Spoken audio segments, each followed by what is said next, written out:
Hey everyone, welcome back to all my listeners. Now I hope you're all having a great day so far. And if it's your first time finding me, thanks so much and welcome. Welcome to a brand new season. This is season 7, episode number 3. Today is Wednesday, September 21st, 2022. My name is Sonal Patel, and this is the Paint the Medical Picture podcast series. Now, all right, you guys, I'm going to be diving into all things Medicare Advantage today. That's right. Those are those non-traditional Medicare plans that are offered through various commercial payers like United Healthcare or Cigna or Aetna or Humana. And I'm going to be rolling out that red carpet once again for one of my very favorite trusted physician advisors and my newsworthy guest today, Dr. John Zelem. And I'm going to be closing out today's episode with some inspirational words on purpose and impact from Estée Lauder. If you guys have checked me out on LinkedIn, you know I'm all about compliance and protecting our physicians and valued healthcare professionals when it comes to the business of medicine. I hope this week with me brings you enough to take back to your organizations, to want to dive in deeper, to use my tips and best practices to ensure success. I hope this podcast will help you boost the quality of documentation capture and improve coding accuracy as you help all of your providers paint the medical picture. If you like what you're hearing, please go ahead and hit that subscribe button now so you don't miss another episode. Please write in a review and kindly drop me a 5-star rating on Apple Podcasts or wherever you listen to my podcast. I'd really love your support. And as always, a friendly disclaimer. Remember, I'm bringing you the news, current healthcare industry news, my compliance tips and my recommendations based on my over 12 years of experience in front office, in back end, in coding, and in billing for multi-specialty physicians, in compliance, and in auditing for both E&M and surgical operative reports. These are my opinions alone and are not to be construed as legal advice. All right, I'm so excited to be bringing back a favorite repeat guest of mine in today's Newsworthy. I'm bringing back my favorite trusted physician advisor, Dr. John Zelem. I really wanted to bring you back on today, sir, because I was simply mesmerized by your article in Rack Monitor last week. That's titled Leveling the Playing Field, Medicare Advantage versus Providers. Now, this article is full of your insights that I think all of us in this particular space need to hear. So that's why I asked you on my podcast today, and you happily agreed because you agree this is a very necessary and newsworthy topic for all of us to know about. So welcome back, John. Thanks so much. Well, Sonal, thank you very much. It's great to be back on your program. I've always thought very highly of what you tried to do, and the article really is it's the result of some of the things that I've been doing. I recently have been I've become a part-time physician advisor for 2 critical access hospitals, and in doing so, there was a great seminar that was produced by David Glazer. Now, David Glazer, I'm sure you're familiar with from Rack Monitor. I love listening to that man, and he's got such a great presence about him and a way of presenting. Mm-hmm. And he talked about how the Medicare Advantage organizations are basically how to win with them. And I'll be honest with you, I'm tired of them being bullies. And based on what I have done, I actually have had 4 peer-to-peers with United Healthcare, mm-hmm. who has become such a big bully, and they all have become bullies. And I overturned all 4 of them so far in favor of the critical access hospital. The second hospital that I'm working with, as a matter of fact, we had a conversation today that they just seem to be getting hammered mm-hmm. by these Medicare Advantage organizations, the MAO. That being said, they're getting hammered, and I think they found them to be an easy target, and it's time to help them. And The things that I've learned is that, which is what was expressed in that article, is that first of all, in doing these peer-to-peers, I'm finding out that these medical directors don't have all of the clinical information that they should have. And they say, well, why not? We sent it into them. The answer is yes, you probably have, but their utilization nurses will kind of parse out certain parts of the chart that they give to the medical director, so they don't have all of that information. Yes. So there's two parts to doing a peer-to-peer. There's the clinical part, and then there's the regulatory part. Most people do not understand or know the regulatory part, and that's evolving. That's evolving, and especially lately, within the last couple of months, the OIG has come out with a report that stated that the Medicare Advantage organizations are denying too many services. And the reality is that Medicare fee-for-service is a great reimburser for the care that is given. The problem is that Part B, Part C, and Part D are all separate, so you have to pay extra for it. The beauty of a Medicare replacement plan is that you get all of that, and I myself have a Medicare replacement plan, and the coverage is great. But the problem is to the providers. They deny things so easily. And the reality is they'll tell you, oh, we don't have to follow the 2 midnight rule, or we don't have to do this, we don't have to do this. The reality is yes, they do. Yes, they do. There are regulations. You know, when you think about it, as a Medicare beneficiary, you're entitled to certain benefits, and you're entitled to those benefits based on the Social Security Act 1852, which requires MA plans to provide benefits under the original Medicare fee-for-service program. Now, can you think about it this way?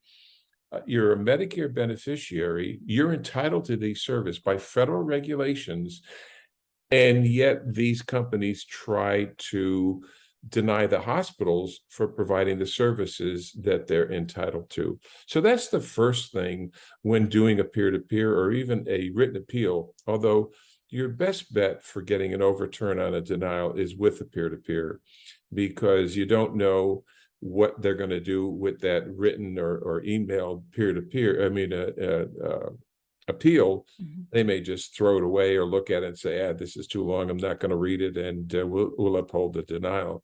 But the reality is your best chance is based on a peer-to-peer. So that's the first thing, that the Social Security Act 1852 says that the MA plans must provide the same benefits. And they try to get away with that. They have all sorts of proprietary levels, such as United Healthcare now has InterQual, but they don't have the InterQual that everybody else has. They have their own modification of it, their own version of it. And they'll tell you, but you ask them about it, they'll say, well, that's proprietary information. Well, maybe it is, but still. The other thing is they may not follow the 2 midnight rule, and that's okay. But on the other hand, 42 CFR 422.101 actually says that these MAOs cannot be more restrictive than Medicare fee-for-service. So if they tell you that, oh, you have to be in observation for 3 days before you can be an inpatient, that's not true, because they must follow federal regulations. And the 2 midnight rule is a federal regulation. It is 42 CFR 412.3. So therefore, it is a federal regulation. And it says that an inpatient admission is generally appropriate for payment under Medicare Part A when the admitting physician expects the patient to require hospital care that crosses 2 midnights. And the expectation of the physician should be based on, and it goes through what that is. So there's another federal regulation, and the MAOs must follow federal regulations. They don't have to follow the manuals. They can set up their own contracts, but if it's a mandated federal regulation, they must follow it. So therefore, there's another statement in favor of the provider who is providing these services that must be covered by the MAO.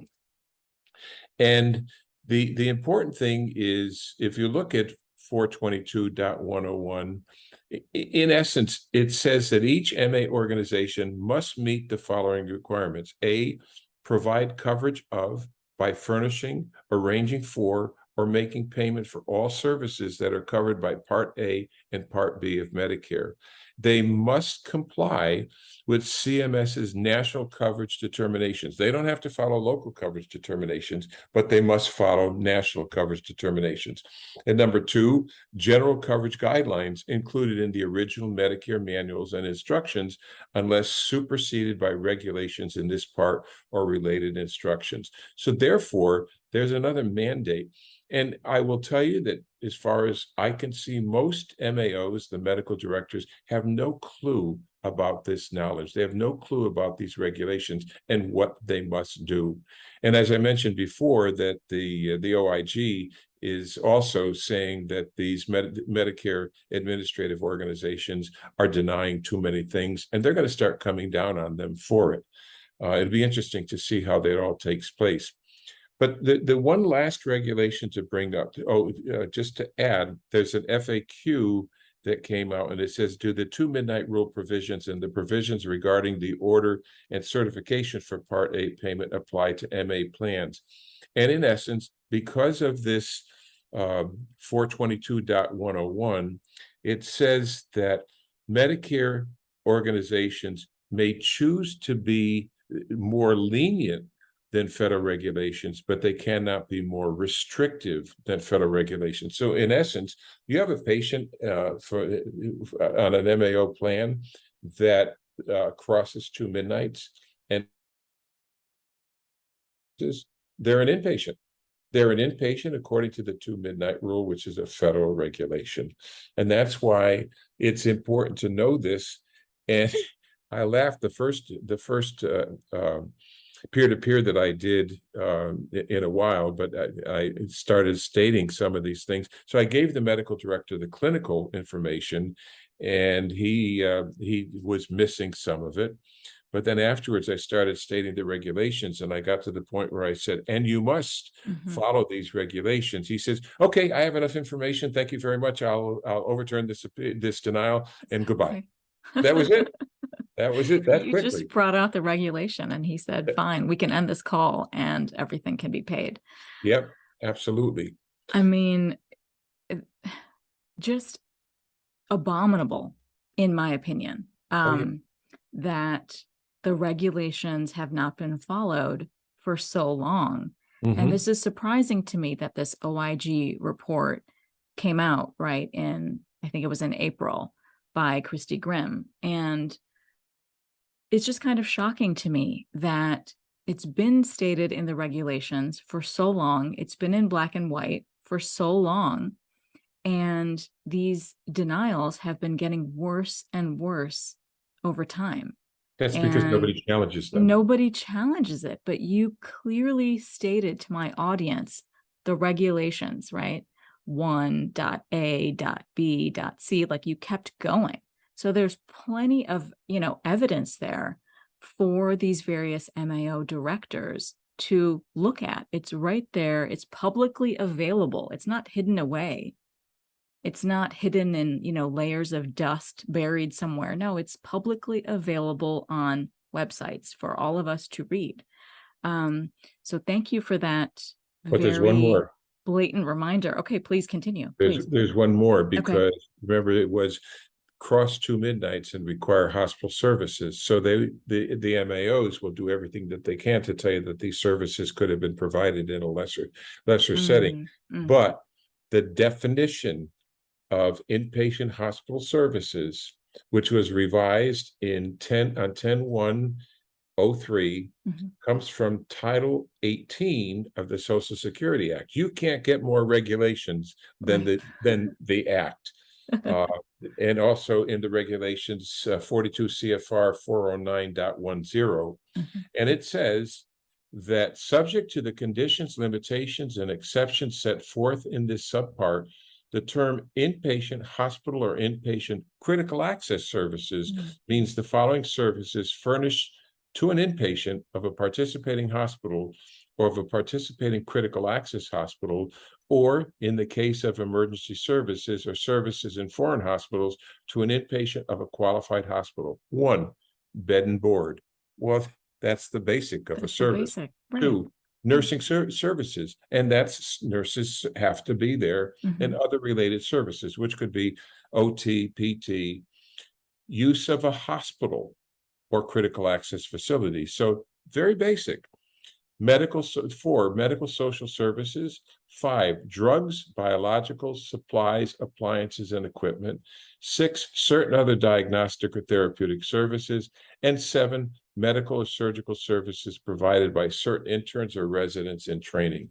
So therefore, those are the basic services that are the definition of inpatient hospital services. So, so you start getting these denials, and you bring up these three facts. Actually, maybe there's four, but you start bringing that up, and all of a sudden you have enough proof. And actually, in one of the appeal letters that I wrote, I said, and to not follow these means that you are in default of federal regulations and subject to potential penalties. Wow. So wow, I love that. And I love that you included that in the appeal letter. I love Brilliant. running around and being the bully to the bullies. Exactly. I mean, yeah.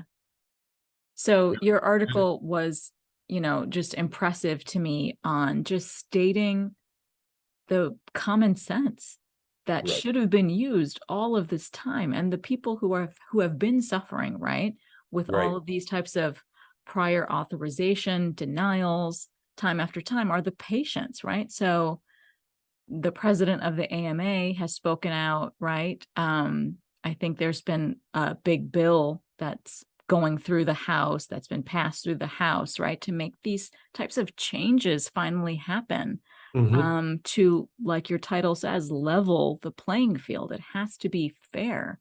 To me, in my mind as a non-MD, it just doesn't make any common sense that these MAOs thought they could be more restrictive than Medicare, than traditional Medicare. Yet they're getting paid. Yet they're getting Medicare services. Exactly. So it's completely unfair. Well, what's also unfair is when you look at an organization, and I'm not picking on them. Yes, I am picking on them. When you look at United Healthcare, if you look at their last quarterly earnings, where they made billions of dollars at the expense of hospitals. And right now, hospitals are struggling so much for so many different reasons. And United Healthcare and their parent company, United Health Group, are making billions of dollars because they're beholden to their stockholders, not to their employees, not to their patients. And anybody else who works for them. And it's becoming a monopoly. And I know I'm speaking strongly about it, but it's true. It's true if you take a look at it. So that's pretty much the story. That's what goes along with the article. But the reality is that it's time to stop the bullies. I agree with you completely. And I'm happy that this bill is going through the House, right? And, hopefully, finally, we can see some actual transformative change that has been long, long overdue in this space. But I completely agree with you that the only way to continue to beat these guys is to fight back. You can't just write it off and, say it's fine and just not care. The appeal process can be done swimmingly with people like you who can take charge of that. I completely agree with you that those peer-to-peers are the way to go. Absolutely. And there's a television program that I really enjoy in talking about bullies, and it's America's Got Talent. I don't know if you've ever watched it, but how many times somebody who's performing up there gets up there and they said, I've been bullied. I've been bullied. They do their performance, and then all of a sudden, one of the panel of judges will hit that magic button and say, well, here's your response to the bullies. And that's what we need. Well, I totally appreciate you coming on today and sharing your profound insights with my audience on, what's been going on for years, way too many years, right, with the MAOs that have gone unchecked. But I think you and I can see some change happening on the horizon. So, and I will offer that for anybody that has any more questions, if you get questions based on this podcast, feel free to send them out to me, and I'll try to answer to the best that I can. I absolutely will, Dr. Zelem. Absolutely. I will put all of your information in my show notes, like I always do, so people can reach out to you directly as well. Absolutely. So I hope I can have you come back on again next time you write some incredible article with great nuggets for my audience, because we all need to learn from people like you, people who have been in this field for so long and also hungry for the change that we need to see. So thank you so much. My pleasure. And now it's time for my best practice tips in Trusty Tip. So in today's new compliance tip, I wanted to continue to focus on the Medicare Advantage Organizations, the MAOs, from my insightful conversation with Dr. John Zelem in Newsworthy. Now, that OIG report by Christy Grimm that I alluded to is from April 2022, and it's titled Some Medicare Advantage Organization Denials of Prior Authorization Requests Raise Concerns about Beneficiary Access to Medically Necessary Care. Now, in that report, it says, quote, although MAOs approve the vast majority of requests for services and payment, they issue millions of denials each year, and CMS's annual audits of MAOs have highlighted widespread and persistent problems related to inappropriate denials of services and payment. As enrollment in Medicare Advantage continues to grow, MAOs play an increasingly critical role in ensuring that Medicare beneficiaries have access to medically necessary covered services and that providers are reimbursed appropriately, end quote. Now, that's the most critical piece here, right? So let me say it again. MAOs play an increasingly critical role in ensuring that Medicare beneficiaries have access to medically necessary covered services and that providers are reimbursed appropriately. But what are we ending up with, right? We're ending up with providers not being reimbursed, right? They're not being reimbursed appropriately, since those services are being flat out denied in so many cases. And then, of course, our patients are not being treated at all, or their treatment is delayed. Regardless, both patients and providers are losing out here with the never-ending disruption that prior authorizations are creating. And moreover, the key takeaways from this OIG report are pretty huge, in my opinion. Now, the key takeaways that they outline in the report are that MAOs denied prior authorization and payment requests that met Medicare coverage rules by these three things. Now, they were using MAO clinical criteria that are not contained in Medicare coverage rules. So that's takeaway number one. Takeaway number two is that MAOs are requesting unnecessary documentation. And finally, the third takeaway is that the MAOs are making manual review errors as well as overall system errors. Now, the report goes on and cites all of the Medicare coverage rules that MAOs must adhere to, unless an exception applies. Now, let's be mindful, there are a total of 21 chapters in the Medicare Managed Care Manual. So that manual is broken down into 21 total chapters that should be closely reviewed by those MAO directors, as well as by all of us working in this particular space of healthcare. Now, some of the chapters that are cited in this April 2022 OIG report include the Medicare Managed Care Manual, Chapter number 4, which is titled Benefits and Beneficiary Protections, as well as the Medicare Managed Care Manual, Chapter number 5, which is titled Quality Assessment, as well as the Medicare Managed Care Manual, Chapter number 6, which is titled Relationships with Providers.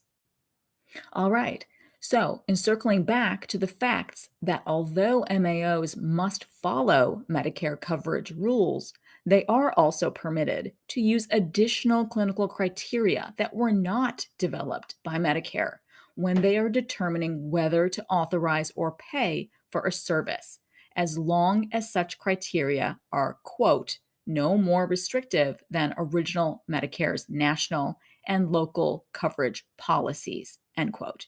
Now, that quote is directly stated in the Medicare Managed Care Manual, Chapter number 4, which I stated earlier is titled Benefits and Beneficiary Protections. Now, again, that quote is found in Chapter number 4, Section 10.16. Now, that section itself is titled Medical Necessity. Now, as you read that particular section, it states, quote, every MA plan must make determinations based on these 3 things. Number 1, the MA plan must make determinations on number 1, the medical necessity of plan-covered services, including emergency, urgent care, and post-stabilization, based on internal policies, including coverage criteria no more restrictive than original Medicare's national and local coverage policies, reviewed and approved by the medical director. And then number 2, every MA plan must make determinations on number 2, where appropriate, involvement of the organization's medical director per 42 CFR section 422.562A4. And finally, third, every MA plan must make determinations based on this third item, this third final item, which is the enrollee's medical history. For example, their medical history of diagnoses, of conditions, and of functional status, physician recommendations, and clinical notes. Furthermore, if the plan approved the furnishing of a service through an advanced determination of coverage, it may not deny coverage later on the basis of a lack of medical necessity. And you can find that in the Program Integrity Manual, Chapter 6, Section 6.1.3a, end quote. So the evidence is right there in the Medicare Managed Care Manual that I just stated to you. And most importantly, CMS agreed with all 3 of the OIG recommendations in the April 2022 report based on their findings after their review and analyses, where the MAOs denied requests that met Medicare coverage rules and their own MAO billing rules. So this allowed the OIG to identify opportunities for improvement to ensure that Medicare Advantage beneficiaries have timely access to all necessary healthcare services and that providers are paid appropriately. So those 3 recommendations to CMS that CMS concurred, they agreed these 3 things need to be done. Number 1, issue new guidance on the appropriate use of MAO clinical criteria in medical necessity reviews. Number 2, to update its audit protocols to address the issues identified in this report, such as MAO use of clinical criteria and or examining particular service types. And finally, third, CMS agreed with this final recommendation from the OIG to direct MAOs to take steps to identify and address vulnerabilities that can lead to manual review errors and system errors. And finally, I focus Season 7 Spark on purpose and impact. I want this 7th season spark to be filled with our world's thought leaders, writers, artists, philosophers, everyone who inspires the need for purpose and impact in all that we strive to do. So, in this week's inspiring quote, in Spark, is from Estée Lauder. I didn't get there by wishing for it or hoping for it, but by working for it. Absolutely true, right? I think this quote inspires us. It reminds us that hard work, dedication, and commitment are the start of our legacy. It is through that work that we can all make an impact in our lives, in our communities, in our businesses. I am happy Estée Lauder's spark still burns brightly in all of us today. So that wraps up today's episode. And as always, I appreciate you all diving into today with me. If you want more information from me, please go ahead and follow me on LinkedIn. I'll leave links to everything in the show notes below. Please have an amazing week ahead, and please continue staying safe and healthy. Now, in today's final fun note, I always look to my friends and my colleagues for inspiration. Be it in their food pics that they post, or the vacations that they take, or their inspiring quotes, or their beautiful conversations with me, or simply catching up on all of their amazing podcasts. Make sure you're all taking the time you need each and every day to claim your mental health vitality. Take a walk, sit out, and eat some lunch. It really is the simple things in life that keep us grounded and whole. And of course, get those updated boosters, please, and those flu shots as soon as they become available to you. Thank you so much for listening in on today's very special episode, and I hope every week with me brings you closer to helping your providers paint a masterpiece. See you next Wednesday.